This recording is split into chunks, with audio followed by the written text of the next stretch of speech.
chegou a quase 5 mil. E aqui o Evangelho se expande de forma tal que não é mais possível contabilizar.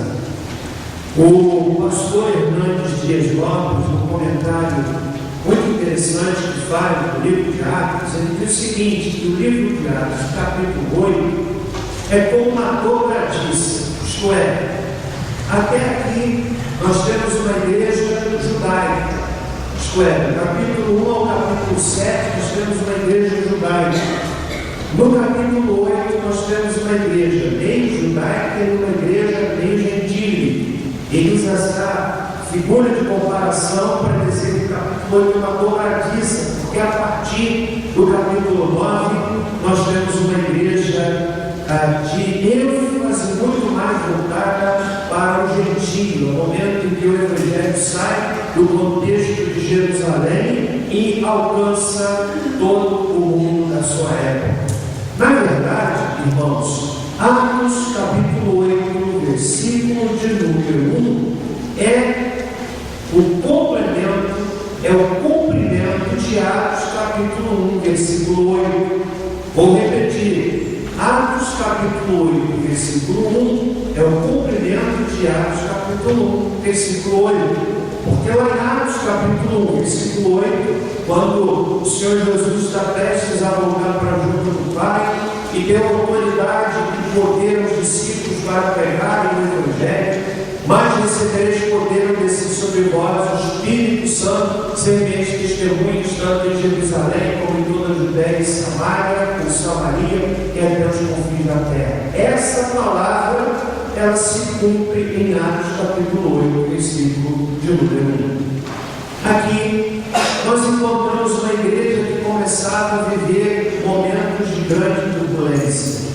Capítulo anterior, capítulo 7, descreve o martírio de Estevão e introduz o capítulo 8 com essa primeira frase: também Saulo, que seria o apóstolo Paulo, consentia na morte dele.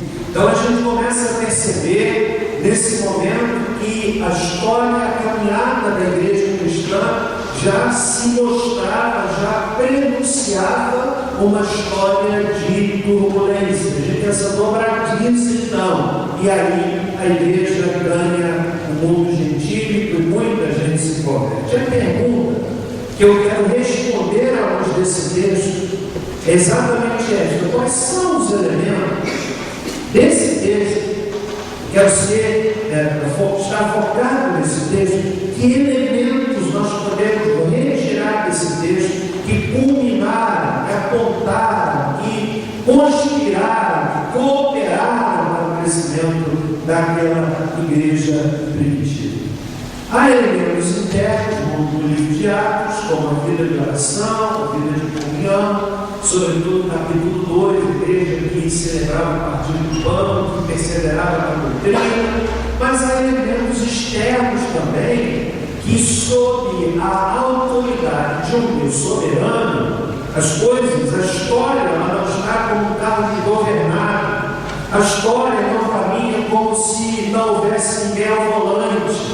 Nós acreditamos firmemente que o Senhor controla a história, Ele tem o mundo nas suas mãos, Ele tem a história pessoal, Ele tem a história mundial nas suas mãos, né? E usa a sua igreja de forma poderosa para que o seu propósito se cumpra. Então, quais são os elementos que a gente pode retirar desse texto, meus irmãos, e que cooperaram para o crescimento da igreja? Primeiro deles, a igreja cresce por meio da perseguição.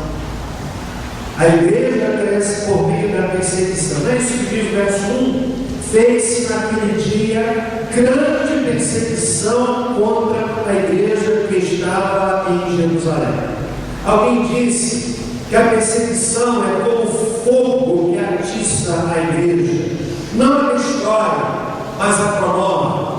Alguém disse que a igreja é como, que a perseguição é como um vento que espalha a semente. A perseguição tem a capacidade de tirar a igreja do comodismo. A capacidade, A igreja que não enfrenta a perseguição, ela se acomoda, ela não dá prioridade à sua vida de oração. Eu poderia citar aqui alguns exemplos históricos.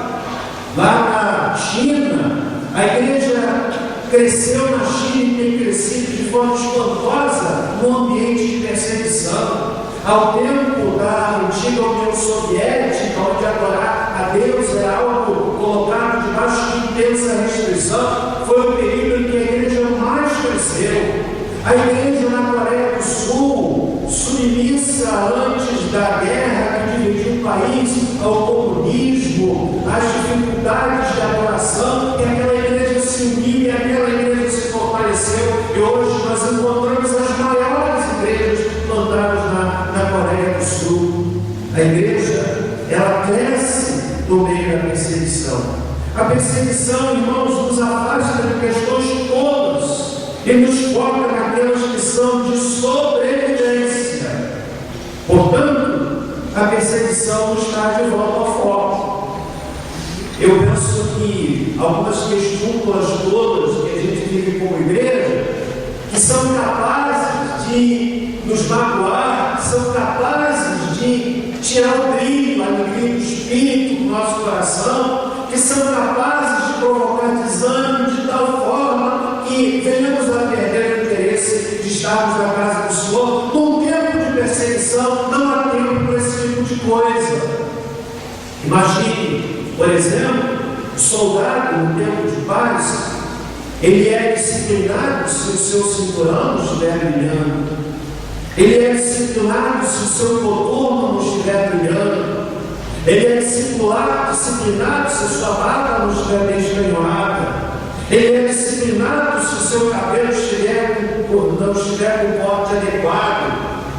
Ele é disciplinado se o seu guardamento estiver sujo. Mas no tempo da guerra não há tempo para esse tipo de coisa.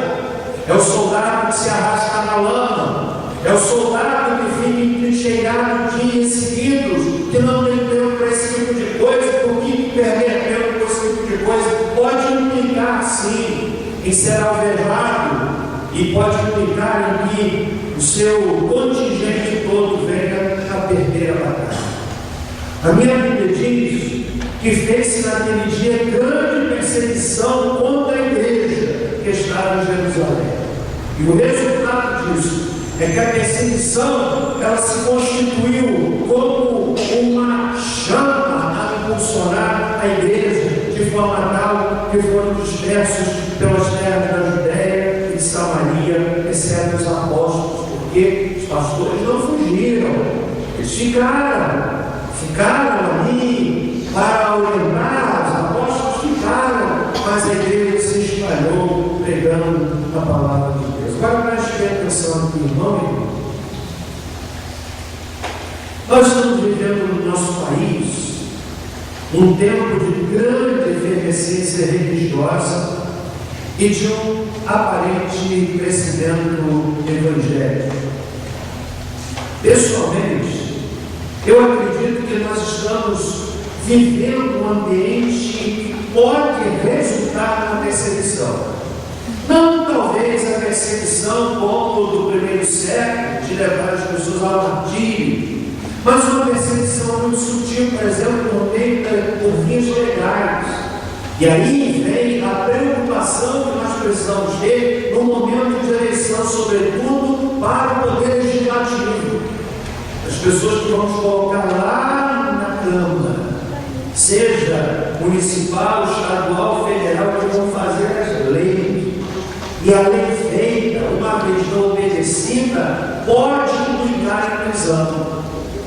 E meus irmãos, eu acredito que a gente está vivendo um tempo muito esquisito.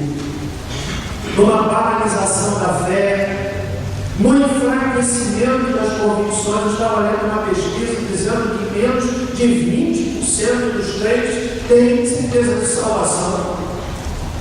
Uma banalização da fé, um misticismo absurdamente antibíblico, que paira, que alcança o coração de muita gente, um misticismo, a crendice, que muitas vezes é uma roupagem evangélica,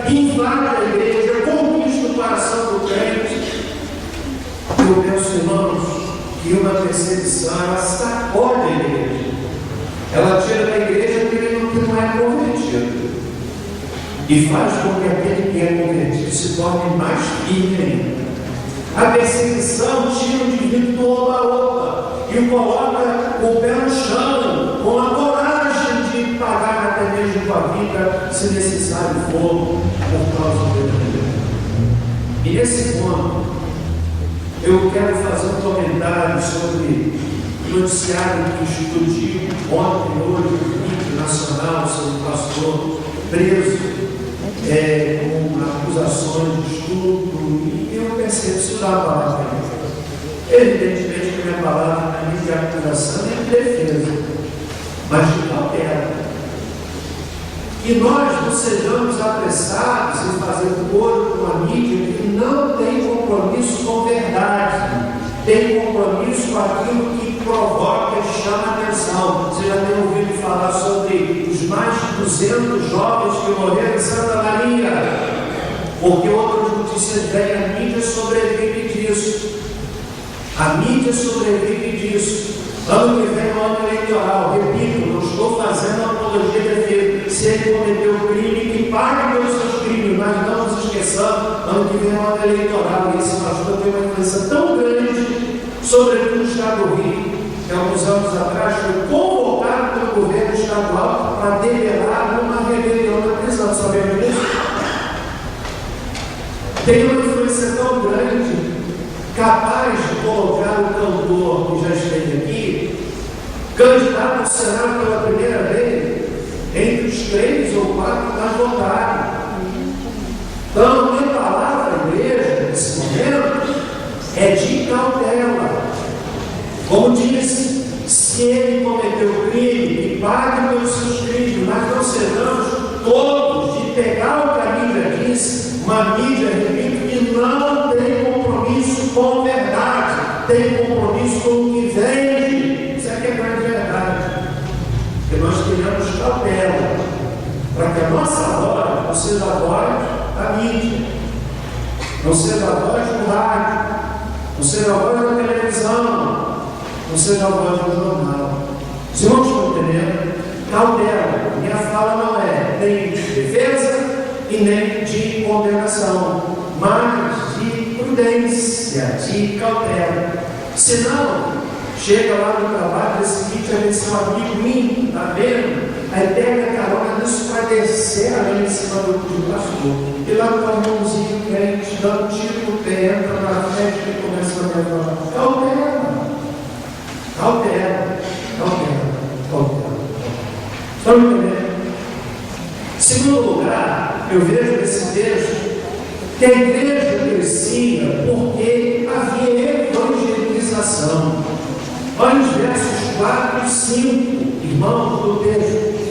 Diz o texto que, embora Saulo entrasse nas casas, assolava a igreja, que era uma igreja doméstica, arrastando homens e mulheres, no verso número 3, o verso 4 diz assim: mas os que andavam dispersos iam por toda parte fazendo o quê? Anunciando a palavra. E no verso 5 diz que eles pregavam a Cristo. Embora perseguida, a igreja evangelizava. E foi a paixão pelo anúncio da palavra de Deus que possibilitou o crescimento da igreja de forma sólida. Irmãos, crescimento sólido não pode acontecer sem a palavra. É a palavra que propicia um crescimento sólido, consistente, crescimento que tem raiz, crescimento que tem convicções. Nós vivemos um tempo, como lhes disse, em que as pessoas não têm convicções, elas são movidas por aquilo que lhes faz sentir bem. A igreja que promove um ambiente emocional mais agradável, independentemente daquilo que flui no público, é o que a atrai.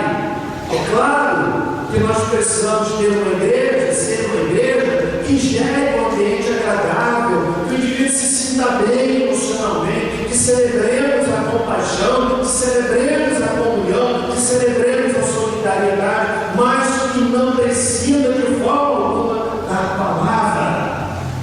É a palavra que gera crescimento sólido.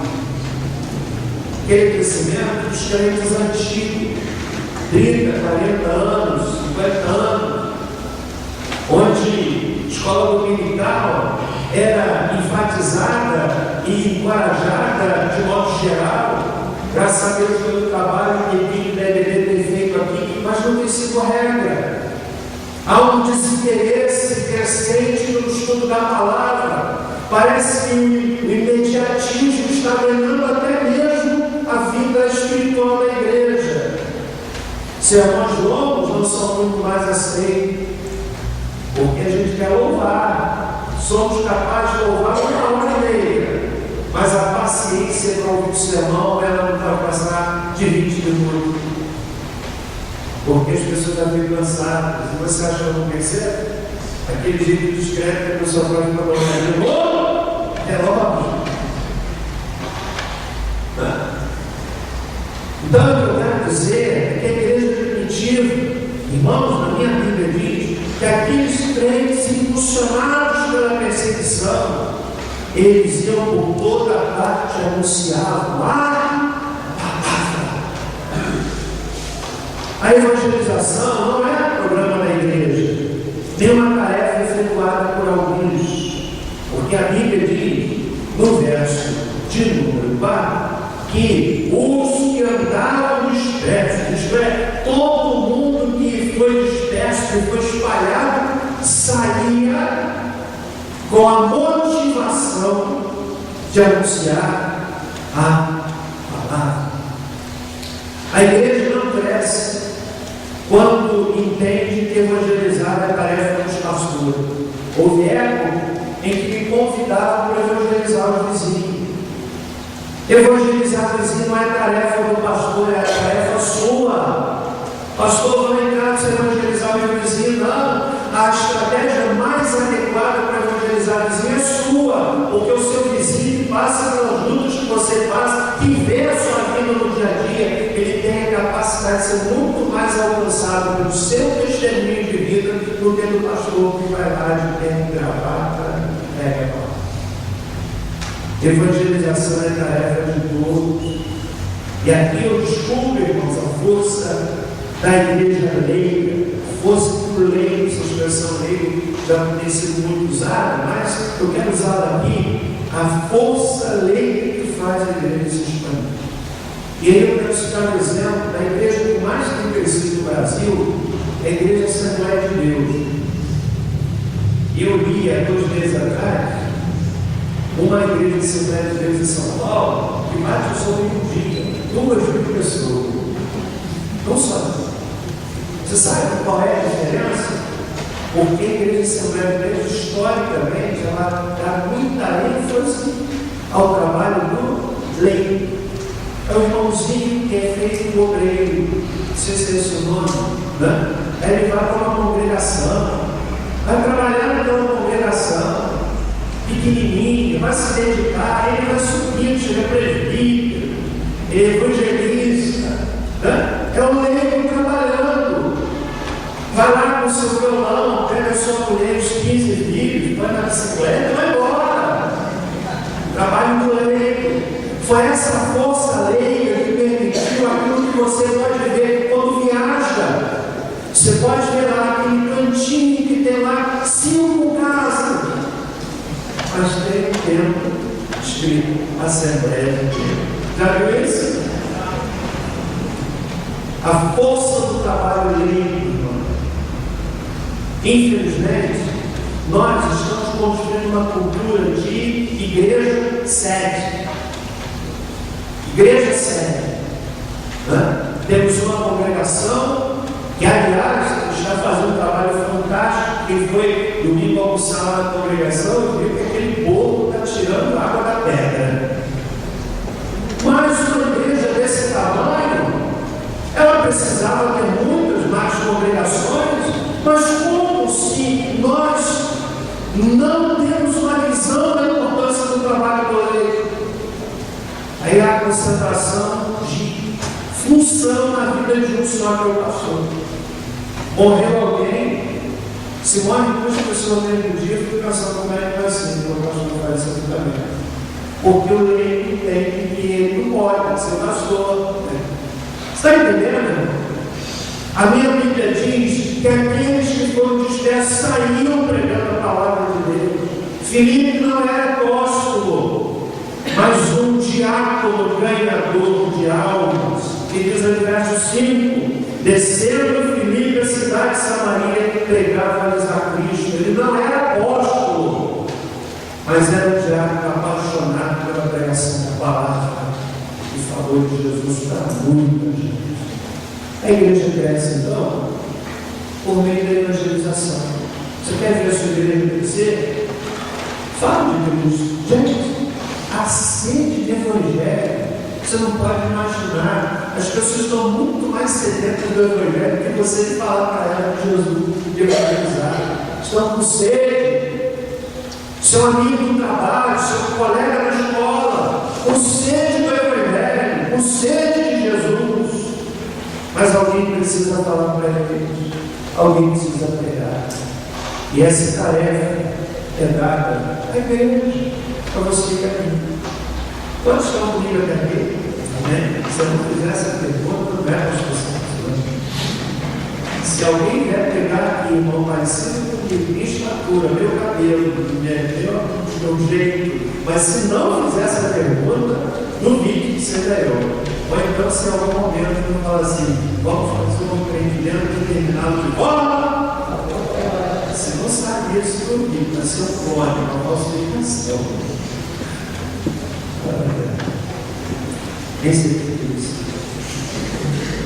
Terceiro lugar, então a igreja cresce por meio da perseguição, a igreja cresce por meio da evangelização. Mas em terceiro lugar, sabe o que eu aprendo nesse texto? A igreja cresce por meio da transformação. Meus irmãos, olha o que diz a Bíblia, no versículo 6. As multidões, multidão fala, ou muita gente, as multidões, unanimemente, que faziam, prestavam atenção, ou escutavam as coisas que Filipe dizia. Por que eu escutava? Por que prestava atenção? Sabe por que prestavam atenção? Porque ouviam e viam os sinais que ele fazia.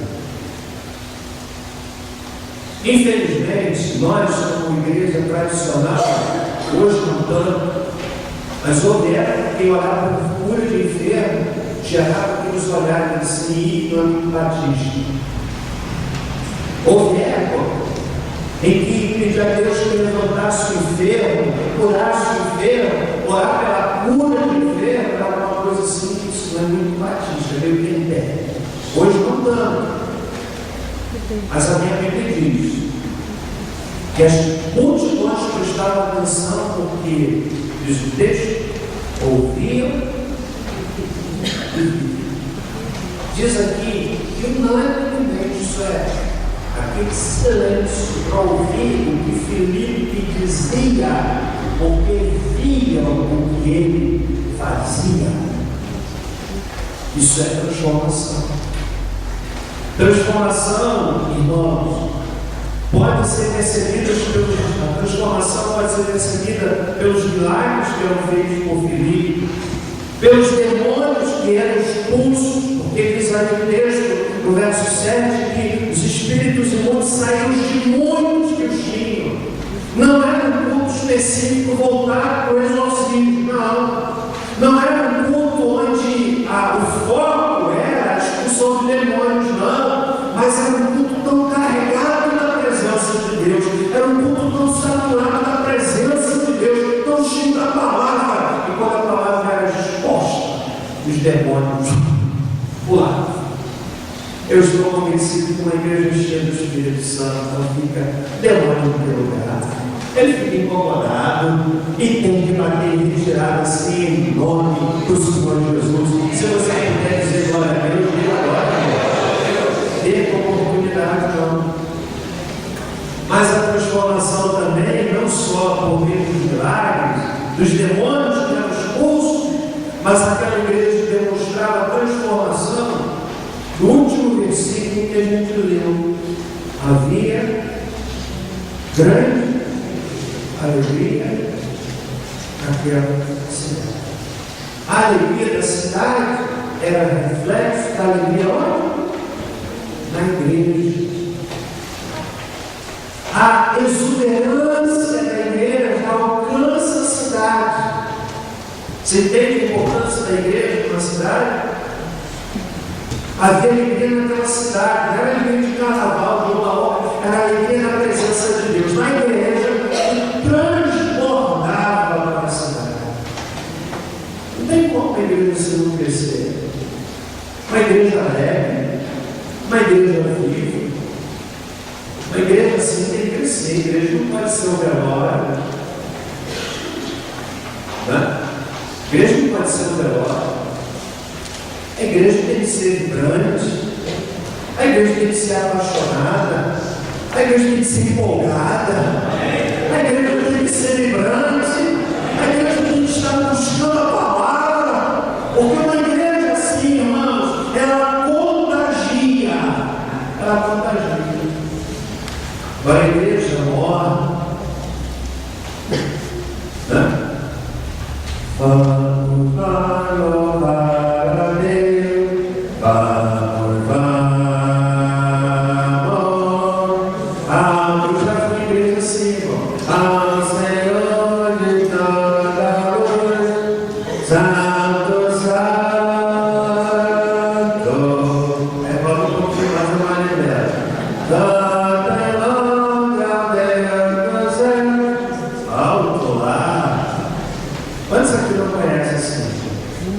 Quantos conhecem? Vamos lá louvar a Deus, vamos ao Senhor de toda a luz, Santo, Santo, cantem louvor do céu, nosso Deus e Rei Jesus, exaltado seja Deus. Santo. Agora imagine a igreja morta, a igreja exaltado.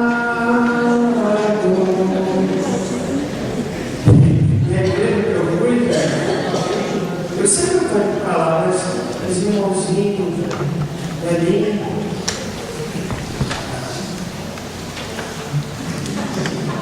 Deixa eu parar aqui. Agora é diferente. Exaltado seja nosso Deus e Pai.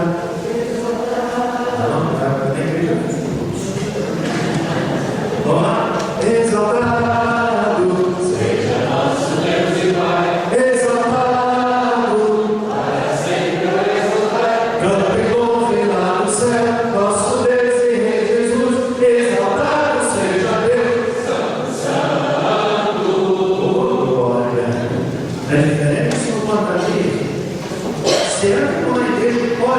Já aconteceu aqui, irmão.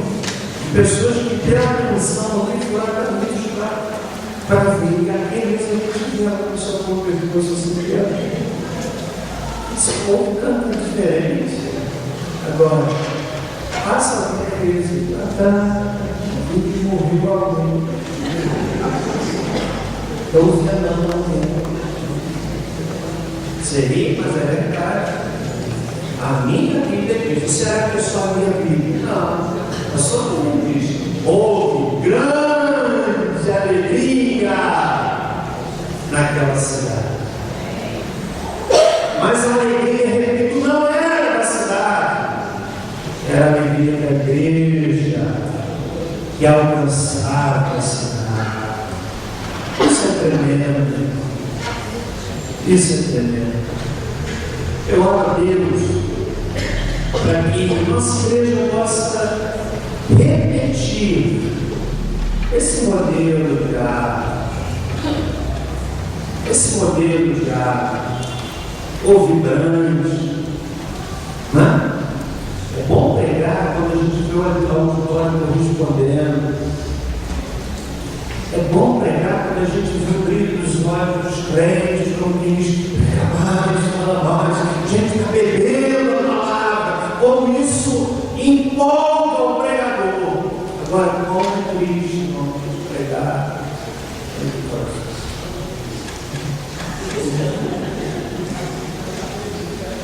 Eu sei que, irmãos, o Chico tentou um remédio.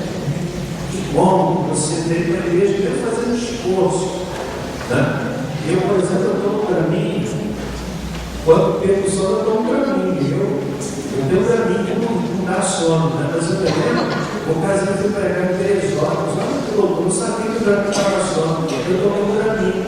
E aqui por dentro, a serra, meu Deus. Senhor, aí eu gritava tanto no carro, eu abri a cabeça lá de fora, tentando me dar sono. A sono em você? Não ouvemos com quem tomou terapia. Você está entendendo, irmão? Quantos estão entendendo? Amém. A igreja precisa ser alegre. A alegria da sorriso do lado. Não é sorriso do lado. Você pode estar alegre mesmo estando triste. Parece uma contradição.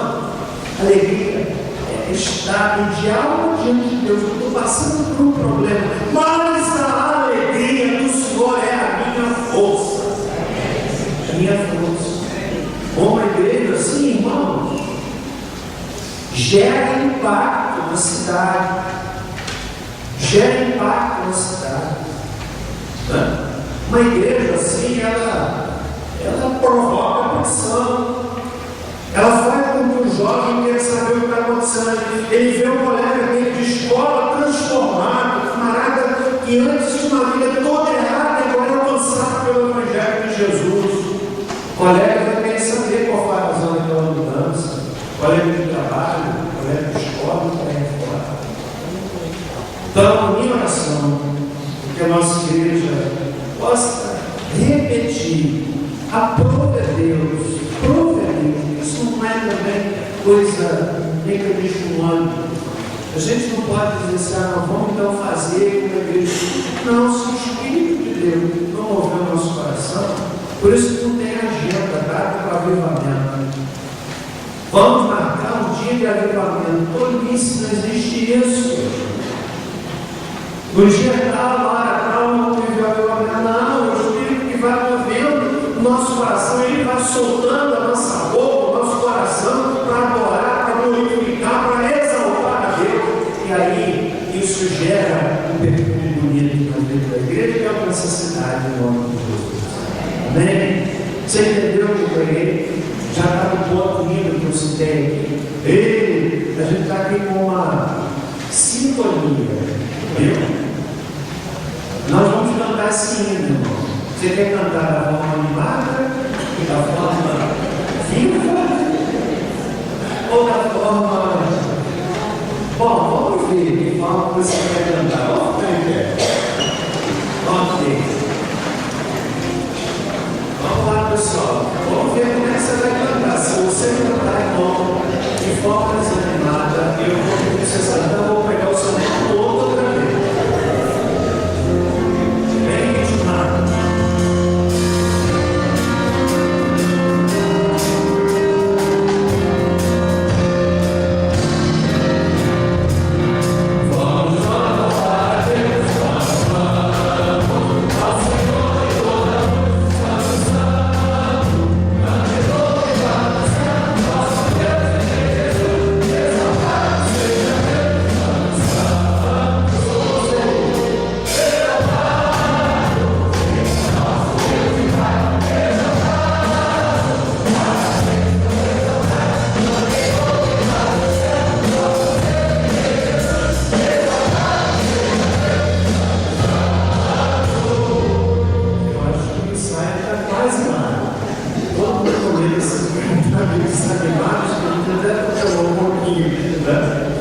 Mas a gente pode melhorar. Eu não sou regente, você não cantou, então está tudo certo. E a gente está aqui para louvar. Vamos então à segunda pergunta. Deus, o nosso eterno Pai, Santo, Deus, por Jesus, ao Senhor glorificar, vossa salvação, sim, conosco, glória a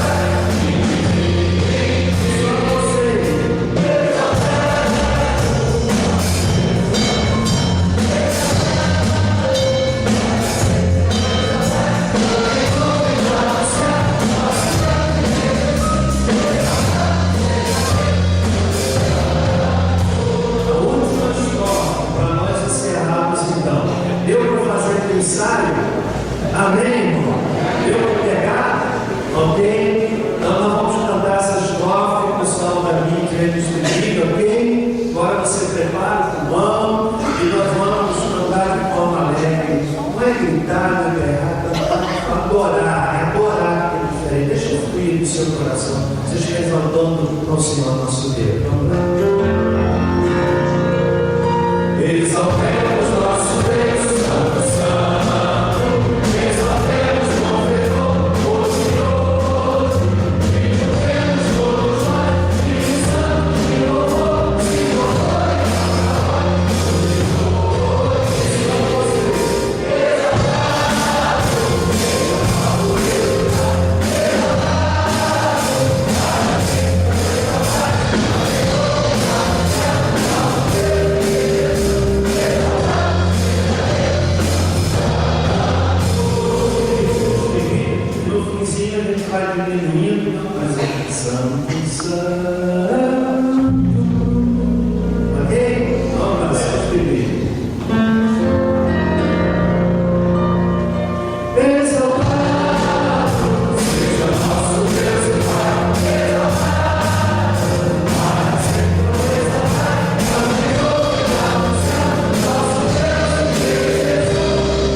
É bom louvar o Senhor, a sua vida. Quero encerrar tudo nessa noite, convidando você que tem alguma luta, algum problema, alguma dificuldade, é vir aqui à frente para proporcionar com você. A gente vai encerrar o culto nesse momento de intercessão ministerial para a sua vida.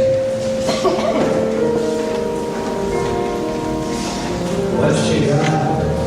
Vamos encerrar o culto, depois da oração intercessória, nós vamos explicar bem. Se você tem um problema, está passando por uma luta, precisa de orientação, uma decisão a ser tomada, passando por um problema de desemprego, chega um pouco mais à frente, por desemprego, problema de saúde, nós vamos orar a Deus, para que o Senhor abençoe a sua vida.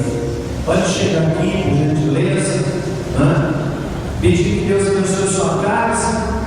No domingo nós vamos começar a campanha de 100 dias de oração a favor da família, uma campanha batista nacional. Vários irmãos já se inscreveram para interceder. Vamos pedir ao Senhor pelas famílias. Fomos para uma igreja que ora, uma igreja que intercede, uma igreja que clama em nome de Jesus. Eu quero falar nesse momento com sua vida. Senhor Deus, querido Pai, louvamos o teu nome por esta oportunidade rica que nos concede. Estamos em tua presença, adorando o teu nome, cultuando ao Senhor, exaltando o teu nome, estudando a tua palavra.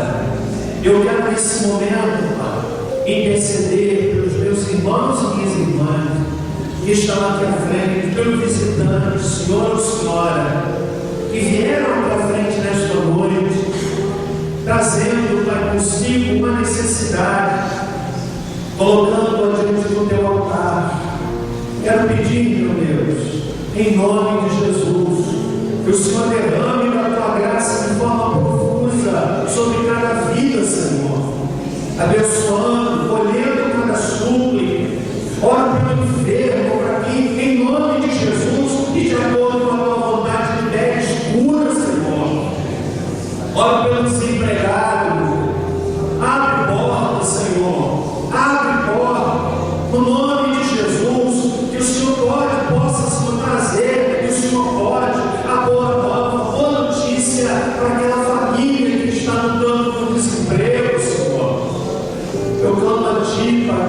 oraremos por essas pessoas, pelos lares aqui representados, quantos vivendo conflitos dentro dos seus lares. Senhor amado, derrama da tua graça abundante sobre cada família.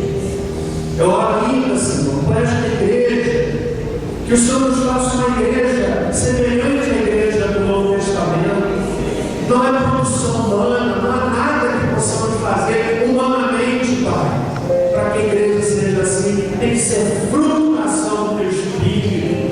Mas nós queremos, Senhor, nós queremos, nós desejamos, nós ansiamos, apelamos, desejamos profundamente. Senhor, faz isso, aviva a tua igreja, inflama a tua igreja, renova a paixão da tua igreja, desperta os jovens, os adolescentes, os idosos, as crianças, Senhor, desperta, transforma lares em conflitos. Quantos lares, Senhor, da tua igreja adoecido, meu Pai? Senhor, em nome de Jesus, põe o teu bálsamo, tua cura, a tua cura, Senhor. Nós clamamos na convicção de que o Senhor nos ouve. Ele que está nos assistindo pela internet, pessoas passando por lutas, pelas quais nós também oramos em nome do Senhor Jesus. Obrigado, Deus, pela experiência de luz nesta noite. Conforta a família enlutada do nosso irmão. Conforta, Senhor. Também a irmã Maria, que perdeu sua filha. Conforta, Senhor. E agora, com o amor de Deus, nosso Pai, a graça salvadora de Jesus Cristo, é a doce consolação do Espírito Santo, conosco seja, com todo o povo de Deus, pela face da terra espalhada, desde agora, para todos sempre. Amém. Deus abençoe, vai em paz, um bom restante de semana. Deus te abençoe, Deus te guarde, Deus te guarde.